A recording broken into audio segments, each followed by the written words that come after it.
بعد تتويج المنتخب المغربي بلقب كأس العرب، عاد الجدل بقوة حول مستقبل المدرب طارق السكتيوي وإمكانية منحه فرصة قيادة المنتخب الأول.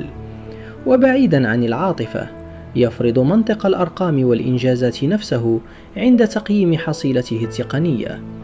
السكتيوي قاد المنتخب إلى نتائج غير مسبوقة، أبرزها التتويج بكأس العرب والتألق في بطولة الشان، كما بصم على مشاركة تاريخية في الألعاب الأولمبية بلغ خلالها المباراة النهائية بمنتخب شاب ومحدود الإمكانيات. هذه النجاحات لم تكن وليدة الصدفة، بل نتيجة عمل تكتيكي منظم وتسيير احترافي للمباريات. المدرب أبان عن قدرة كبيرة على قراءة الخصوم والتأقلم مع مجريات اللعب، كما نجح في إدارة المجموعة وبناء علاقة قائمة على الثقة والانضباط. تواضعه وقربه من اللاعبين شكل عنصرا أساسيا في استقرار الفريق ونجاحه.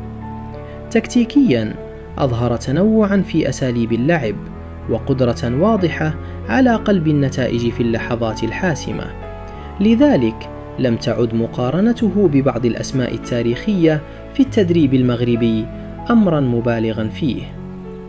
في المقابل، يبقى التحدي الحقيقي هو كأس إفريقيا التي ستقام بالمغرب، وهنا يتوجه السؤال مباشرة إلى وليد الركراكي: ما الذي تبقى من الأعذار؟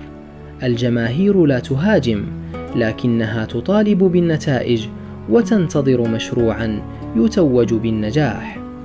اليوم لا يقبل الشارع الكروي سوى ببلوغ النهائي على أقل تقدير، فالنجاح في كأس إفريقيا وحده سيحسم الجدل ويحدد ملامح مستقبل القيادة التقنية للمنتخب المغربي.